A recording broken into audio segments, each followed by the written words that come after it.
Nicole from Flower Hill Farm, and I wanted to bring you guys a quick update on a couple of things. Number one, the cut flower tulip collections that I developed with my friend Jake. You guys are amazing. Those sales right now are closed. We sold out of the bulbs that Jake was able to secure for the fall. There may be another opportunity later as the season goes on. If he's able to secure more of those bulbs, we'll open up sales again. But right now, those orders are closed. I'm very excited to grow those alongside you guys. And you know, the tulips are just so amazing and such a sight to see in springtime. So thanks again to everyone who put their order in, and stay tuned. We may be opening up orders later on over the summer. So that was the first update. Number two is winter sowing.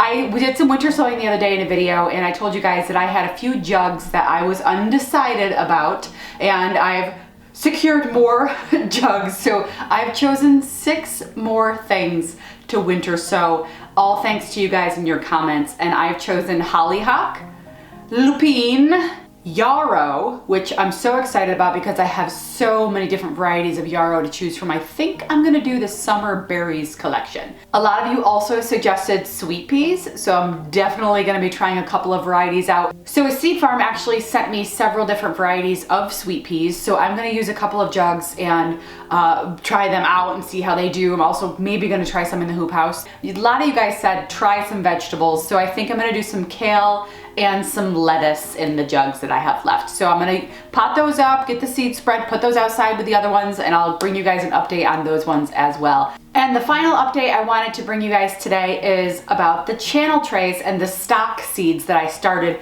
just a couple of weeks ago. So channel trays are basically rows where you start the seedlings, and there are a couple of reasons why you would use those. Number one, you can use those to start a lot of seeds in a very small space if you have limited heat mat space. And you can also use those on seeds such as stock, where you can tell the difference between a certain variety and you want to pick out the ones that you are more favorable for your farm. Like stock, you can tell the difference between single and double seedlings very easily. So that is what I decided to do after I used some soil blocks and ended up with, I would say about a 50% single flowering seedling rate. So I got rid of those and I decided to use the channel method from now on, especially for stock. So you guys wanted to see the process. So I took a video of where I was getting rid of the single ones and potting them up into, this one was a 72 plug tray. I also potted some up into a 200 plug tray. You may notice that these seedlings look a little bit leggy, and that is my fault. I made a major mistake in my seed room, and what happened is the little tiny piece of plasticky squishy thing that you set on the heat mat to gauge the temperature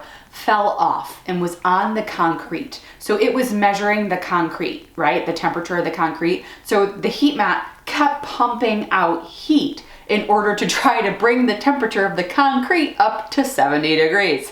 Well, it was never reaching 70 degrees because it was a cold concrete basement floor. So what happens is your seedlings will get leggy for 2 reasons. One, they're trying to reach for light. They don't have enough light. Number 2, if you give them too much heat on the bottom, they'll reach to get away from the heat. Note to self, constantly check to see where the temperature thing is when you're down in the seedling room. I have no idea how long it was on the concrete. It could have been overnight, it could have been 3 days, but they're a little leggy nonetheless, but I think they'll bounce back just fine. A lot of you guys were a little bit confused on how to tell the difference between a single and a double. So the easiest way to do that is by taking a look at the cotyledons. Those are the very first leaves to develop on the seedling. If it's going to be a single flowering stock, it will most likely have a deformity or a fused cotyledon. So the double flowering stalks are 2 separate cotyledons, and they are a little bit paler in color and perhaps a little bit taller. I use the method of just taking a look at the cotyledons and making sure that I removed any that were a little abnormal looking. They could also look like cups too. So that is what I'm doing here in this video. I'm just getting rid of the ones that have a little bit of an odd looking cotyledon, and then I am potting up the ones that look basically like they're gonna be a double flowering stock. The fusing of these first 2 leaves to emerge is definitely a sign that that is a single. So anyone that is doing that is gonna get the boot. A lot of you guys were concerned that it was gonna be very time consuming, but these rows only took me about 15 minutes for the first couple rows, and then I stopped what I was doing for the day, and then I came back to it a day later, and it probably took me another half an hour. So about 45 minutes in total, getting rid of the ones that are gonna be single and making sure I was gonna have double flowering stock for my bouquets and my florists this spring. I'm very excited about stock. It's one of the best smelling flowers, and it's something I grew for the first time last year, and I really was impressed by it. It even performed well, and I did not give it the exact growing conditions that it likes. It likes to have that cool start, and if it gets too hot too soon, it could definitely hurt your crop, and we actually had that happen last year with a little bit of heat. So they weren't as tall as I would have liked, but they were beautiful and they smelled amazing nonetheless. So you can tell here that I'm really not gentle with seedlings. I've been doing this for long enough where I'm not intimidated by separating the roots on these seedlings, because most plants are tougher than we give them credit for. Of course, there are some seedlings that do not like to have their roots disturbed, but most of them will bounce back great.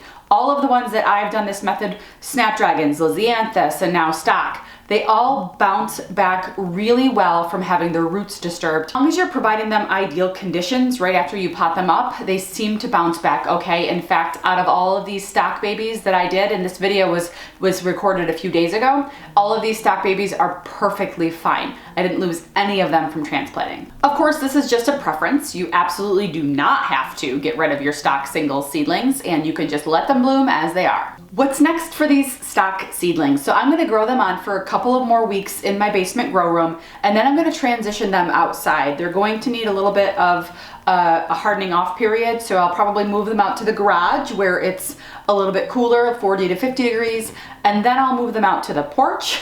It takes a few days for the transition to happen, and I've actually never transitioned out this early.